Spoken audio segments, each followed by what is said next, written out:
ئەوڕۆ تۆری کۆمەڵایەتی تۆری پێک هاتەکانی هەرێمی کوردستان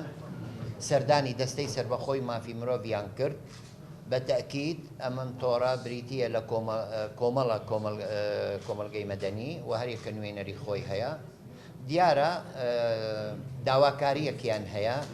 و هەرێمی کوردستانیش و بە تایبەتی بەرلەمانی کوردستان کە بەنیازە بۆ ئەوەی پرۆژەی دەستوری هەرێمی کوردستان ئامادە بکە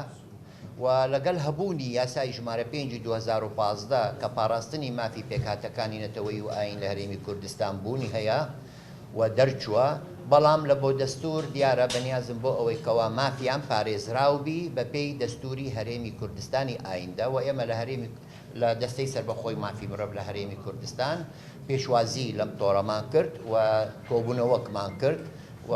داواکاریەکەیان بەدەستمان گەیشت و کاری لەسەر دەکەین. اليوم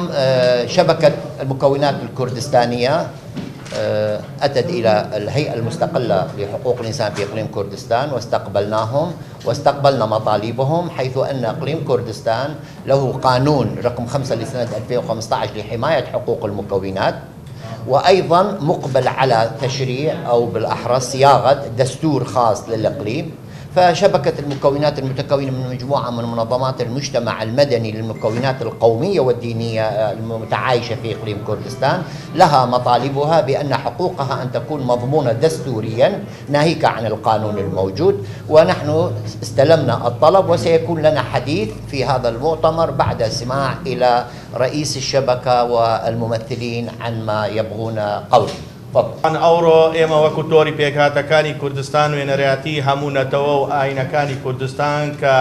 بە فەرمی ناسراوە لە وەزارەتی ئەوقاف کە 8 ئاین هەیە و 8 ئەوانەی تر کە بە ناوی نەتەوە و ئاینەکان نوێنەریان هەیە لە پەرلەمانی هەرێمی کوردستان داواکارین لە سەرکردایەتی هەموو حزب و لایەنە سیاسەکانی کوردستان یەکەم دووەم لە سەرۆکاتی پەرلەمانی کوردستان لە ئایندەی کە دستوری هەرێم هەموار دەکرێتەوە ئەو دستورە کە هەموو پێکهاتەکانە و کوردستان ئەزمونەکی پێکهاتەکان و پێکەوە ژیانی هەیە لەبەر ئەوە ئێمە داواکارین لە سەرۆکاتی پەرلەمانی کوردستان ئەم مەطالیبمان کە هەیە ئەوڕۆ ئێستا دەخندرێتەوە بە بەیانی فەرمی ئەو یا دەستمانە تەقدیمی دەستەی مافی مرۆڤمان کرد کە ئەو دەستە دەوڕەکی باڵای هەیە بۆ مەسەلەی مافی پێکهاتەکان لە کوردستان هەروەها کە ڕەبتی مباشری هەیە لە سەرۆکایەتی پەرلەمان هیوادارین ئەو مەطالیبە بە زووترین کات جێبەجێ بکرێتن بۆ ئەوەی ئێمە بتوانین ئەزمونەی پێکەوە ژیان لەو کوردستانە بوونی هەبی بوونەکەیش بۆ هەمومانە نەک بۆ گەلی کوردستان کە بێمان گۆتە کوردستان نەک بەس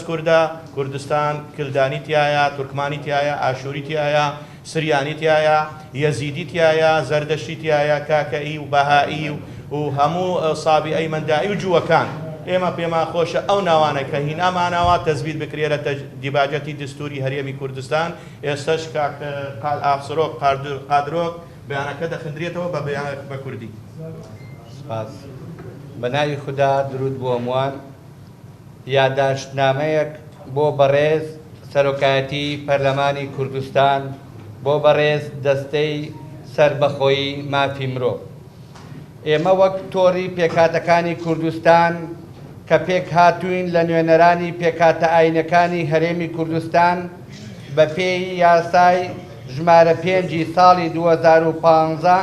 کە تایبەتە بە پاراستنی مافی پێکهاتەکانی کوردستان وەک ئەوەی کە لە مادەی 2دا ئاماژەی پێکراوە